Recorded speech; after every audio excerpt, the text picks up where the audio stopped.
साथियों, फिर हाजिर हूँ एक नए वीडियो के साथ। और आज का टॉपिक आपका नया सब्जेक्ट ज्योग्राफी लिया है मैंने, जिसमें आपको हम सौर मंडल पर जो अब तक यूपीपीसीएस और अदर एग्ज़ाम में जितने भी प्रश्न पूछे गए हैं उन सबको इस वीडियो में शामिल किया गया है, क्योंकि यही प्रश्न ज़्यादातर एग्ज़ाम में बार बार पूछे जा रहे हैं। तो मुझे इम्पोर्टेंट लगा तो मैंने सोचा क्यों ना इस पर एक वीडियो अपलोड किया जाए, क्योंकि बहुत से साथी सामान्य ज्ञान की तैयारी कर रहे हैं। तो उनको ध्यान में रखते हुए ये वीडियो अपलोड किया जा रहा है। उम्मीद करता हूँ कि आपको ये वीडियो अच्छा लगेगा और आपके इम्तहान में फ़ायदेमंद साबित होगा। अगर इस वीडियो में कोई कमी मिलती है तो आप ज़रूर कमेंट बॉक्स में लिखें और सुझाव दें, ताकि मैं और भी अच्छी तरह से बनाने की कोशिश करूँगा। इनमें वही सवाल पूछे गए हैं, उनको रखा गया है जो कि बार बार इम्तहान में आ रहे हैं। तो ज़्यादा देर ना करते हुए चलते हैं अपने इस टॉपिक की ओर। बताना चाहूँगा जो साथी हमारा ये पहली बार वीडियो देख रहे हैं, अगर वो भूगोल सीरीज के प्रश्नों को जानना चाहते हैं तो उसका ये पहला वीडियो अपलोड किया गया है। आप इसको लाइक करिए ताकि हमको मालूम हो जाए कि आप इस वीडियो को देखना पसंद करते हैं। तो जितने भी टॉपिक आपके भूगोल से संबंधित होंगे सभी मैं धीरे धीरे अपलोड करता रहूँगा। वही प्रश्न आपको बार बार वीडियो में मिलेंगे जो कहीं ना कहीं इम्तहान में पूछे गए हैं। आज आप ये वीडियो देख के आपको अंदाज़ा हो जाएगा कि कितने इम्पॉर्टेंट ये प्रश्न हैं जो बार बार इम्तहान में आते हैं। तो चलते हैं अपने टॉपिक की ओर। सौर मंडल पर विभिन्न परीक्षाओं में अब तक आए हुए प्रश्न तो देखते हैं। ये जो पहला प्रश्न है जो MPPCS 1995 में पूछा गया है, कि इसमें कहा गया है कि यह किसने सर्वप्रथम प्रतिपादित किया कि सूर्य हमारे सौर मंडल का केंद्र है और पृथ्वी उसकी परिक्रमा करती है। तो सबसे पहले बताना चाहूँगा कि सूर्य जो है वो सौर मंडल का केंद्र बिंदु ही है, क्योंकि जितने भी ग्रह हैं वो सूर्य की परिक्रमा ही करते हैं। सूर्य ग्रह ना होकर एक तारा है, क्योंकि ये भी प्रश्न कई बार आया है। इस वीडियो मैंने शामिल नहीं किया है, इसलिए मैं आपको बताना चाहूँगा कि सूर्य एक तारा है, इसलिए आप इसको जहन में रखिएगा, दिमाग में रखिएगा। इसको ग्रह कभी मत कीजिएगा, क्योंकि एक ये तारा है और इस तारे के चारों ओर जो है वो जो हमारे ग्रह हैं वो इसकी परिक्रमा करते हैं। आपको बताना चाहूँगा कि हमारे सौरमंडल में पहले 9 ग्रह होते थे, वर्तमान में 8 ग्रह ही को मान्यता प्राप्त है। जो प्लेटो ग्रह था उसको 2006 में ग्रहों की सूची से अलग कर दिया गया है। तो ये इम्पॉर्टेंट तथ्य आप अपने दिमाग में जहन में ज़रूर रखिएगा, ताकि अगर आपसे ये सवाल प्रश्न पूछा जाता है तो गलत ना हो। तो सबसे पहले देखते हैं कि किसने कहा था कि सूर्य हमारे सौरमंडल का केंद्र है और पृथ्वी उसकी परिक्रमा करती है। ये दो दो तरीके से प्रश्न आता है। इसका पहला देखिए, इसमें न्यूटन हैं, गैलीलियो हैं, पाणिनी हैं और कापरनिक्स हैं। तो इन ऑप्शन को देखते हुए जो इसका सही जवाब हो जाएगा वो कापरनिक्स हो जाएगा। लेकिन अगर यही प्रश्न आपको बदल कर आ जाता है और उसमें ऑप्शन होता है बराहमिहिर का, तो आप ध्यान रखिएगा कि कापरनिक्स से पहले बराहमिहिर ने 1000 वर्ष पूर्व ही ये जो कथन इन्होंने आज कहा है, वही बराहमिहिर ने इससे पहले ही बता दिया था कि सूर्य जो है वो केंद्र में स्थित है और पृथ्वी उसकी परिक्रमा करती है। अगर बराहमिहिर ऑप्शन नहीं है तो आप कापरनिक्स ही करिएगा, क्योंकि कापरनिक्स बाद में इसकी खोज की बताया और बराहमिहिर ने उनसे 1000 वर्ष पूर्व बता दिया था। तो MPPCS में ये सवाल पूछा गया है। आइए चलते हैं हम आगे अपने दूसरे सवाल की ओर। देखते हैं दूसरा सवाल क्या है। तो दूसरा सवाल आपका ये रहा, निम्नांकित में से कौन अंतरिक्ष शब्दावली से संबंधित नहीं है। तो इसमें पूछा गया है कि अंतरिक्ष में कौन कौन शब्द चीज़ें हैं वो शामिल होती हैं, किन शब्दों से मिलकर जो शामिल हुआ है। इनमें एक ऐसा शब्द दे दिया गया है जो अंतरिक्ष से संबंध नहीं रखता है वो आपको ढूंढ के इसमें उसका सही जवाब देना है। तो उम्मीद करता हूँ बहुत सरल जवाब है। ये यूपी पीसीएस प्री 1999 में पूछा गया प्रश्न है। टेलीमीटरिंग, भारहीनता, सिस्लुनर और बाइट। तो उम्मीद करता हूँ इसका सभी ने सही जवाब अपनी कॉपी में नोट कर लिया होगा। तो इसका सही जवाब हो जाएगा बाइट, क्योंकि बाइट एक कंप्यूटर प्रणाली है जो कि अंतरिक्ष से उसका संबंध नहीं होता है। तो अंतरिक्ष से संबंध ना होने का कारण इसका सही जब प्रश्न उत्तर हो जाएगा बाइट। अगला सवाल देखते हैं। बहुत ही इम्पोर्टेंट सवाल है और सभी देखिए किसी न किसी में पूछे गए होंगे।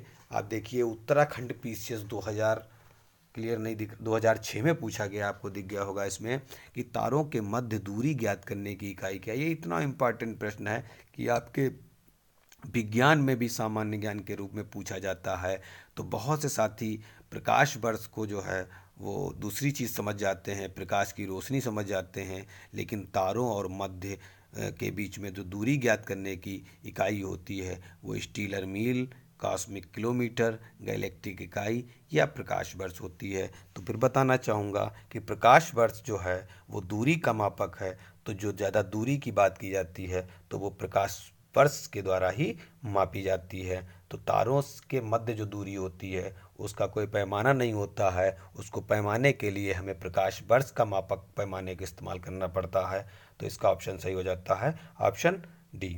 अगला सवाल देखते हैं इसी में हीरक वलय। देखिए ये आईएएस का सवाल आ गया है, 1996 में पूछा गया है। हीरक वलय एक दृश्य है जिसे देखा जा सकता है पूर्ण सूर्य ग्रहण के आरंभ में या पूर्ण सूर्य ग्रहण के अंत में, केवल पूर्णतया पथ चिन्ह के परिधेय क्षेत्रों पर या केवल पूर्णतया पथ चिन्ह के केंद्रीय क्षेत्रों पर। तो अपना जवाब कॉपी में लिख लीजिएगा। बहुत ही मुश्किल प्रश्न है लेकिन ये आपके जहन में आ गया होगा। आगे आपको ये सवाल अगर कभी पूछा जाता है तो आप इसका उत्तर सही ही करेंगे। तो इसका जो उत्तर सही हो जाएगा ऑप्शन सी हो जाएगा कि केवल पूर्णतया पथ चिन्ह के परिधीय क्षेत्रों पर ही जो है हीरक वलय को देखा जा सकता है।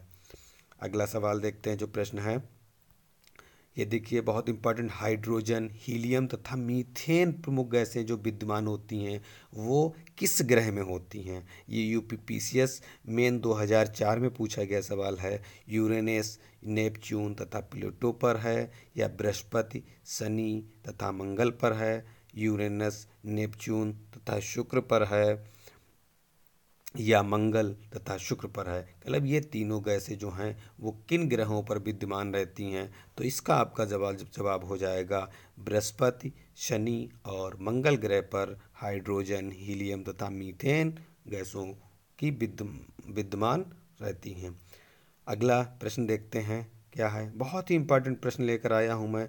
अगर आप इसको लाइक करते हैं तो मैं ऐसे ही हर टॉपिक पे आपको 20 से 50 प्रश्न के उत्तर आपको दे दूंगा जो कि आपके आने वाले इम्तहान में फ़ायदेमंद होंगे। अब आगे देख लेते हैं। निम्नलिखित ग्रहों को उनकी सूर्य के दूरी से बढ़ते हुए क्रम में व्यवस्थित कीजिए। मतलब सूर्य से दूरी के अनुसार बढ़ते हुए कि दूर कौन है। तो सबसे पहले आप जो उसके नज़दीक है उसको देखेंगे, फिर उसके बाद जो दूर है उसको देखेंगे। तो देखिए इसमें प्लूटो ग्रह है क्योंकि ये प्रश्न 2002 का है और 3 में भी पूछा गया है। लेकिन अब जो आपको ऑप्शन मिलेगा वो प्लूटो नहीं मिलेगा क्योंकि 2006 में प्लूटो ग्रह को बौना ग्रह के रूप में अलग कर दिया गया है। तो अब आपके ग्रह 8 हैं जिसमें प्लूटो नहीं है। तो अगली बार आपको ये ऑप्शन नहीं मिलेगा। फिर भी हम इसको सीरियल क्रमानुसार लगाएंगे बढ़ते हुए क्रम में। तो सबसे पहले देखते हैं इसमें प्लूटो है, पृथ्वी है, बृहस्पति है और यूरेनस है। तो सबसे पहले बताऊंगा सूर्य के बाद जो है सूर्य के करीब पृथ्वी है, सूर्य के निकट बुध ग्रह है, बुध के बाद शुक्र ग्रह है जो कि पृथ्वी के निकट है, उसके बाद मंगल ग्रह है, उसके बाद आपका बृहस्पति ग्रह है। तो यहाँ पर सबसे पहले हम देंगे पृथ्वी ग्रह को जो सूर्य के बाद आता है, फिर उसके बाद हम बृहस्पति देंगे। 2 ऑप्शन आपको यहीं पर मिल जाते हैं। तो देख लीजिएगा 2 और 3 किस में हैं। तो 2 और 3 आपके जो हैं ऑप्शन ए में हैं। तो ये तरीका समझ लीजिएगा। पृथ्वी 1 नंबर पे हो गया, बृहस्पति 2 नंबर पे हो गया, यूरेनस 4 नंबर पे है, ये 4 नंबर है, ये 3 नंबर पे हो गया और प्लूटो जो कि अब नहीं है इसको 1 नंबर पे रखेंगे। तो क्रम आपका हो जाएगा 2 3 4 1। तो इस तरीके से आप सूर्य की दूरी के अनुसार आप अपना वर्गीकरण कर सकते हैं। आइए, अगले 2 बार पूछा गया है यूपी में ही, प्री में ही दोनों बार पूछा गया लोअर, और दोनों बार लोअर में ही पूछा गया है। अगला सवाल देखते हैं। ये कुछ दिख नहीं रहा थोड़ा, लेकिन मैं पढ़ के बता दूंगा। सूर्य ग्रहण पूछा है, कब होता है? चतुर्दश चंद्रमा के दिन, प्रतिपदा, या किसी दिन, या पूर्णिमा पर। तो सूर्य ग्रहण जो है वो प्रतिपदा यानी कि ऑप्शन बी सही हो जाएगा, इसको होता है। ये भी आपका यूपी पीसीएस में 1991 पूछा गया है। मैंने यूपी पीसीएस के सभी प्रश्नों को शामिल किया है, क्योंकि अब ये बेसिक क्वेश्चन हो गए हैं। ये कहीं ना कहीं आपको छोटे छोटे एग्ज़ाम में आपको मिलते रहेंगे। वहाँ पर अब थोड़ा टॉपिक चेंज कर दिया गया है, स्तर भी चेंज कर दिया गया है, लेकिन ये पीसीएस के प्रश्न हैं जो कि छोटे छोटे एग्ज़ाम में इन्हीं से प्रश्न बन जाते हैं। तो आप इनको अगर एक बार देख लेंगे तो उम्मीद करता हूँ कि सौर मंडल से आने वाला कोई भी प्रश्न आपका गलत नहीं होगा। अगला सवाल प्रश्न देखते हैं। 2 ग्रह जिनके उपग्रह नहीं हैं वे हैं पृथ्वी एवं बृहस्पति, बुध एवं शुक्र, बुध एवं शनि, और शुक्र एवं मंगल। ये भी यूपी पीसीएस 1999 और 2009 तक पूछा गया है। तो ये तो सभी को कॉमन मालूम होगा, इसका ऑप्शन सही हो जाएगा। बुध और शुक्र 2 ऐसे ग्रह हैं जिनके कोई भी उपग्रह नहीं है। अगला देखते हैं प्रश्न क्या है। अगला एक देखिए आ गया है। एक खगोलीय एकक औसत दूरी पृथ्वी और सूर्य के बीच की होती है, पृथ्वी और चंद्रमा के बीच की दूरी होती है, बृहस्पति और सूर्य के बीच की दूरी होती है, प्लेटो और सूर्य के बीच होती है। जो खगोलीय एकक की बात करते हैं तो वो पृथ्वी और सूर्य के बीच की दूरी के बीच मापी जाती है। तो इसको खगोलीय एकक की औसत दूरी भी कहा जाता है। तो इसका ऑप्शन सही हो जाएगा। ये देखिए आईएएस 1998 में पूछा गया सवाल है, जो कि सबसे बड़ी परीक्षा होती है। अगला सवाल देखते हैं, प्रश्न क्या है। सूर्य ग्रहण कब होता है? सूर्य चंद्रमा व पृथ्वी के बीच जब आ जाता है, पृथ्वी जब सूर्य और चंद्रमा के बीच में आ जाती है, या चंद्रमा जब सूर्य व पृथ्वी के बीच आ जाता है, या उपयुक्त में से कोई नहीं। देखिए ये 3 बार पूछा गया। एमपी पीसीएस में भी पूछा गया है, यूपी पीसीएस में भी पूछा गया है, और बिहार पीसीएस में भी, पीएससी में भी पूछा गया है। तो ये बहुत ही इम्पॉर्टेंट है। विज्ञान में भी आ जाता है इसका, जब आपको एक विज्ञान का टॉपिक दिया है उसमें भी इसको शामिल कर लिया जाता है। तो इसमें मालूम होना चाहिए कि सूर्य ग्रहण जब होता है जब पृथ्वी सूर्य और चंद्रमा के बीच में आ जाती है, तो क्या होता है? सूर्य ग्रहण होता है। अगला प्रश्न देखते हैं।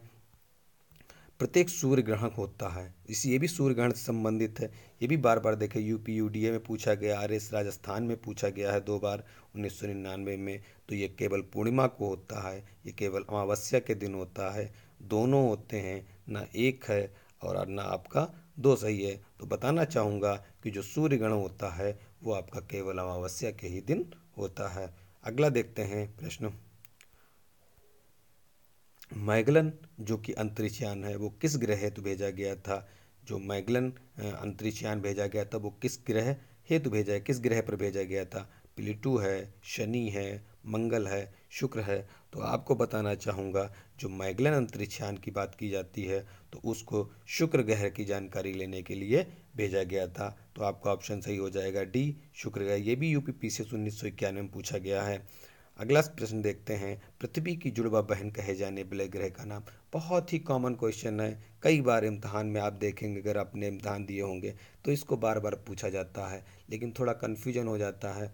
तो इसमें आप देख लीजिएगा, पृथ्वी की जुड़वा बहन कहे जाने वाला जो होता है वो आपका बुध है, शुक्र है, मंगल है, प्लेटो है। तो इसमें बताना चाहूँगा बुध की जुड़वा बहन उसको शुक्र ग्रह को कहा जाता है।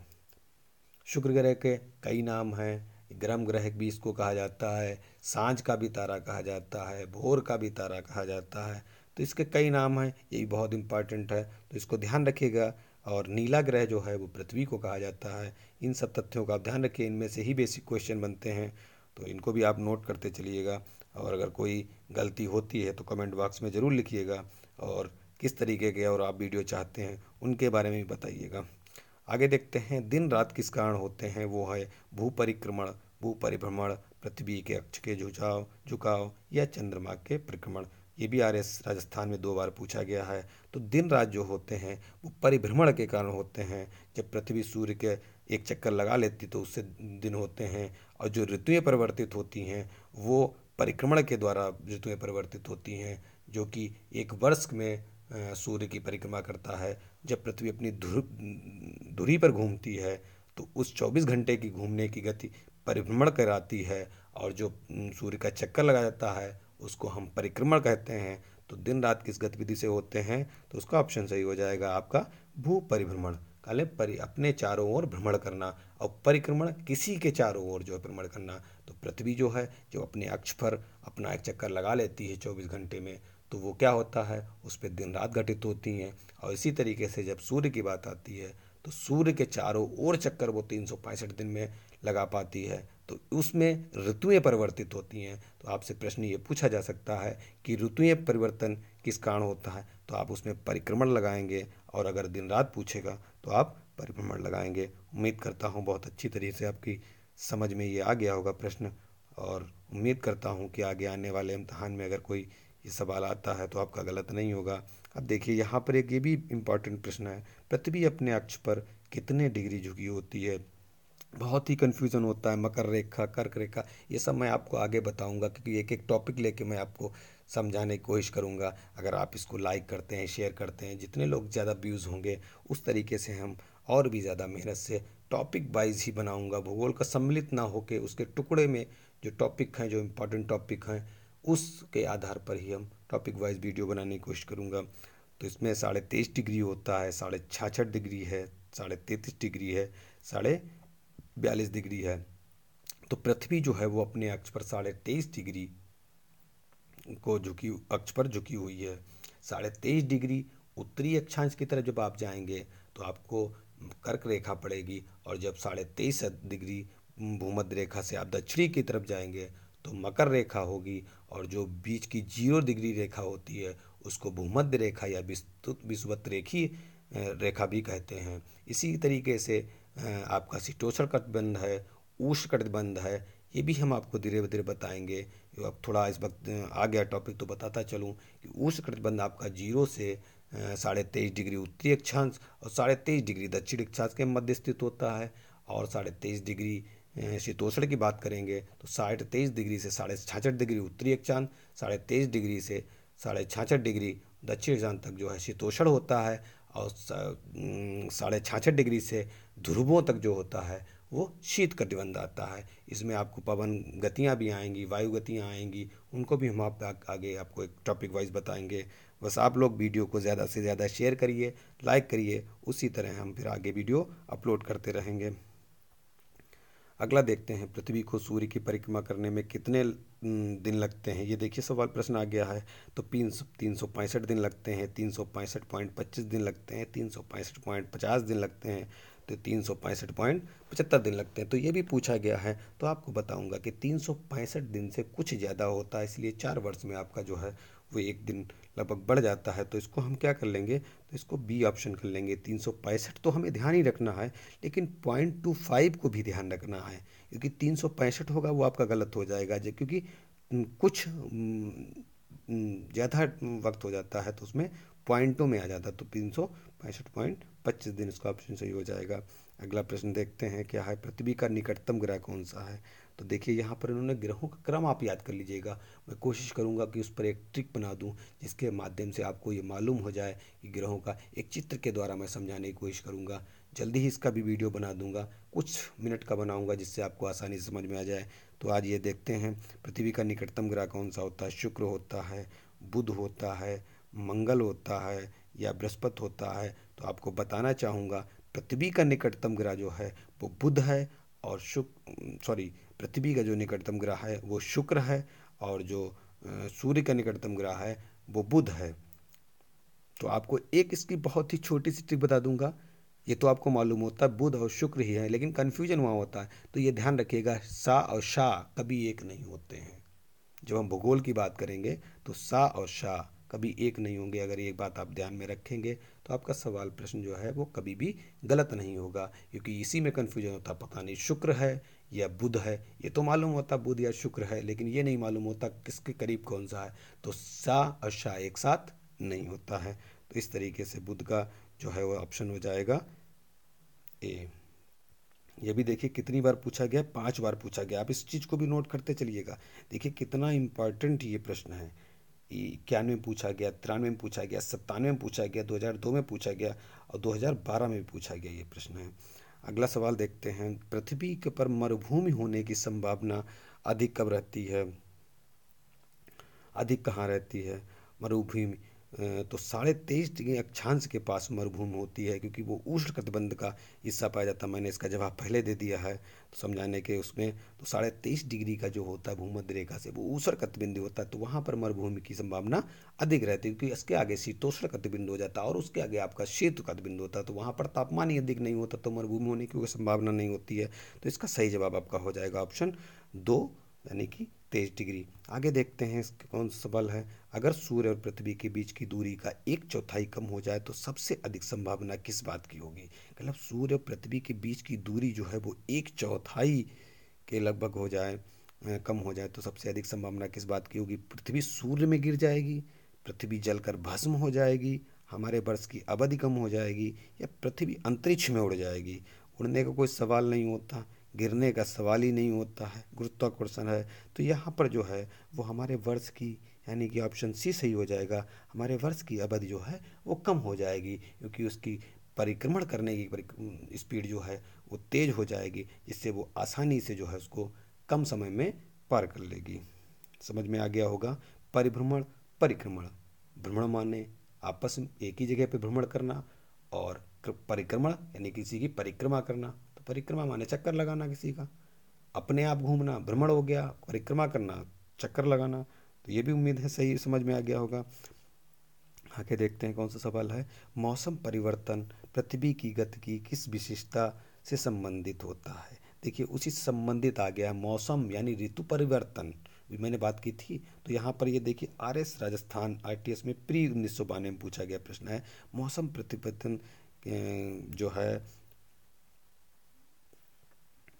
वो किस गति की विशेषता होगा? तो सूर्य के चारों ओर परिक्रमा। ये तो आप आंखें बंद करके, क्योंकि अभी बताया वो तो लगा ही देंगे, इसको टिक कर लेंगे।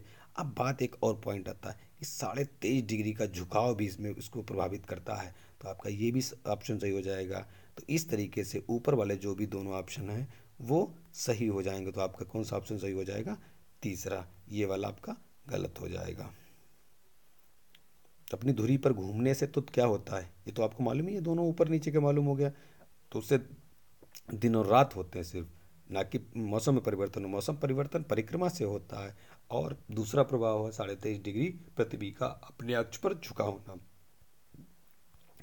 अगला प्रश्न देखते हैं इसी क्रम में। बृहस्पति का सब वलय होता है सिलिकेट बना हुआ, अस्तित्व विहीन, बहुत घना एवं पारदर्शक, या उपरोक्त सभी?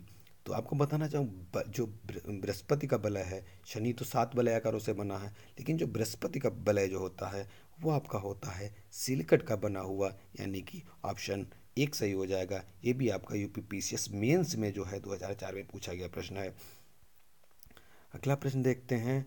फीनिक्स मार्स लैंडर मंगल ग्रह की सतह पर किस तिथि को उतरा? ये सबसे पहला जो आपका था मंगल ग्रह पर जाने वाला, तो ये पूछ रहे हैं कि कब उतरा था? 27 जून 2018 को। तो ये उस समय का जो है आपका करंट का क्वेश्चन है, तो इसको आप अपने जहन में मत रखिएगा। फिर भी ये प्रश्न आ गया है तो आपको बता दूं कि ये जो है वो 26 मई 2008 को हुआ था। ये करंट का ऑप्शन आपका है, ठीक है। तो इसको आप मत जहन में रखिएगा कि बहुत मुश्किल है इसको सवाल को पूछा जाए, क्योंकि ये देखिए 2008 में पूछा गया और उसी समय ये घटना घटित हुई थी, यानी कि वो मंगल ग्रह पर भेजा गया था। तो इसलिए अब तो आपका गंगयान और जो मार्स वगैरह है वो पूछा जाएगा। अगली बार देखते हैं, आगे देखते हैं सवाल। प्रधान यामोत्तर यानी कि ध्रुव वृत्ति या विषुवत रेखा का प्रतिच्छेदन बिंदु अवस्थित है अंध महासागर में है। जो यामोत्तर प्रधान यामोत्तर रेखा खींची जाती है उसका प्रतिच्छेदन बिंदु पूछा जा गया है। तो अंध महासागर है, दाना में है, मोरक्को में है, प्रशांत महासागर है। इस पर हम आपको डिटेल में बताऊंगा जब हम अक्षांश और देशांतर रेखाओं पर प्रश्न लेकर आएंगे, तब हम आपको बताएंगे किस तरीके से यहाँ पर से ये जो रेखा गुजरी है इसको क्या कहते हैं, तिथि रेखा कौन सी होती है, भारत का मानक समय कौन सा होता है, ये सब चीज़ें हम आपको अक्षांश और देशांतर वाले टॉपिक में आपको समझाने की कोशिश करेंगे। यहाँ पर हम सीधे सीधे आपको इसका उत्तर बता देते हैं, ये अंध महासागर में स्थित है। आगे प्रश्न देखते हैं क्या है। 23 कौन सा एक ग्लोब पर बृहत नहीं है? विषुवत रेखा, भूमध्य रेखा, सॉरी मुख्य देशांतर रेखा, 60 डिग्री पूर्वी देशांतर रेखा, या 60 डिग्री उत्तरी तो एक ग्लहत वृत्त जो नहीं है, विषुवत रेखा भी है, मुख्य देशांतर रेखा पूर्वी, लेकिन 60 डिग्री उत्तरी अक्षांश रेखा वो नहीं है। तो यहाँ पर ही आ जाएगा ऑप्शन सी डी हो जाएगा सही। अगला सवाल देखते हैं। शुमेकर लेबी 9 धूमकेतु किस ग्रह से टकराया था? ये भी बड़ा इम्पॉर्टेंट है, लेकिन ये उस समय का करंट का क्वेश्चन है, तो इसको भी हम ज़्यादा आने वाले में इसकी इम्पोर्टेंट में नहीं गलती देते हैं, लेकिन फिर भी मैं इसको बताना चाहूँगा, इस प्रश्न को भी मैं, कि ये क्या है। तो ये जो टकराया था वो आपका बृहस्पति ग्रह से टकराया था। ये उस समय का करंट का क्वेश्चन है जो आपका आ गया है, आईएएस लेवल में पूछा गया था प्रश्न। हो सकता है कभी ना कभी ये पूछ सकते हैं, तो थोड़ा ध्यान रखिएगा। शुमेकर लेवी 9 धूमकेतु, तो ये समझ लीजिएगा बृहस्पति से है। बहुत ही मुश्किल है, इस तरीके का आप सवाल आए, करंट बहुत बन चुका है, तो उसमें से पूछा जाएगा। हेल बाप किसका नाम है? ये पुच्छल तारा है, कार्टून चरित्र है, अंतर्राष्ट्रीय कंपनी है, एक खिलौना है। तो जब बताना चाहूँगा, जब भूगोल की बात आएगी तो ना तो कार्टून चित्र की बात होगी, ना एक खिलौने की बात होगी, ना ही एक जो है अंतर्राष्ट्रीय कंपनी की होगी। तो हम क्या करेंगे, पुच्छल तारा है। ये दो, हेल और बॉब, दो के मिलकर ये एक अलग नाम दिया गया है, तो इसको हेल बाप नाम कहते हैं। ये दो पुच्छल तारों से मिलकर बना है। अगला सवाल देखते हैं, प्रश्न क्या है। ये हो चुका है। एक विमान 30 डिग्री उत्तरी अक्षांश 50 डिग्री पूर्वी देशांतर से उड़ान भरता है, पृथ्वी पर विपरीत सिरे पर नीचे उतरता है, वह कहाँ उतरेगा? इस चीज़ को देखना है। 30 डिग्री उत्तरी अक्षांश पर उतरेगा, या 50 पश्चिमी देशांतर पर, ऑप्शन ए, या 30 डिग्री उत्तरी अक्षांश से 50 डिग्री पश्चिमी देशांतर तक, या 50 डिग्री उत्तरी अक्षांश से 30 डिग्री पश्चिमी देशांतर तक, या आईएएस का प्रश्न है तो टॉपिक तो कठिन है। 30 डिग्री दक्षिण अक्षांश से 130 डिग्री। तो बताना चाहूँगा कि जो 30 डिग्री उत्तरी अक्षांश से 50 पूरे में उड़ान भरता है, पृथ्वी पर विपरीत सिरे में जाएगा, तो 30 का आपका हो जाएगा दक्षिणी, और उत्तरी से दक्षिणी हो जाएगा, और पूर्वी से पश्चिमी हो जाएगा। बहुत आसान सवाल है, इसको इस तरीके से हम इसको हल कर सकते हैं। आगे देखते हैं अगला सवाल क्या है। ये शनि सूर्य के चारों ओर एक चक्कर लगाने में कितना समय लेता है? 18.5 वर्ष, 36 वर्ष, या 29.5 वर्ष, या 84 वर्ष। देखिए कभी कभी उन्होंने पूछ लेते पृथ्वी जो है समय कितना लेती है। ठीक है, सूर्य का चक्कर लगाने में 365.25 दिन लेती है। अब यहाँ इन्होंने पूछ लिया है सूर्य के चारों ओर शनि कितना समय लेता है, कितना वक्त लेता है, कितने वर्ष लेता है। तो आपको बताना चाहूँगा सबसे अधिक समय लेता है, देखो ये 29 वर्ष लेता है, क्योंकि ये पृथ्वी से, सूर्य से दूरी पे है। और सबसे ज़्यादा आपका जो है नेपच्यून लेगा, क्योंकि वो सबसे ज़्यादा दूरी पर होता है। वो अगर प्रश्न आता है तो बताता हूँ। कैसा लगा वीडियो कमेंट बॉक्स में ज़रूर लिखिएगा। अगर आपको लगता है कि दूसरा भी वीडियो ये आपके लिए फ़ायदेमंद है तो आप उन्हें बता दीजिएगा। मेरे वीडियो को लाइक कीजिएगा, इससे मुझे अंदाज़ा हो जाएगा कि आप दूसरा वीडियो चाहते हैं। जैसे ही लाइक होंगे, व्यूज़ होंगे, उसी तरीके से हम आगे भी मेहनत करके हर टॉपिक पे, पूरे भूगोल के जितने भी टॉपिक हैं सब पर आपको लगभग 30 से 40 क्वेश्चन का वीडियो अपलोड करने की कोशिश करूँगा। तो उम्मीद करता हूँ कि सभी लोगों ने लाइक कर दिया। अगर नहीं किया है तो लाइक कर दीजिए और हमारे चैनल को सब्सक्राइब कर लीजिए। शनि ग्रह क्या है? प्लूटो से ठंडा है, नेपच्यून से ठंडा है, नेपच्यून से गर्म है, या जुपिटर से गर्म है? तो शनि जो है वो नेपच्यून से भी गर्म ग्रह है। तो ये था हमारा आज का ज्योग्राफी पर पहला वीडियो। कैसा लगा ज़रूर कमेंट बॉक्स में दें, और हमारे चैनल को सब्सक्राइब करें, लाइक ज़रूर करें, अपने साथियों को शेयर करें। उम्मीद करता हूँ कि आपके आने वाले इम्तहान में इसमें से कोई ना कोई प्रश्न आपको ज़रूर मिलेंगे। इसी के साथ वीडियो समाप्त करता हूँ।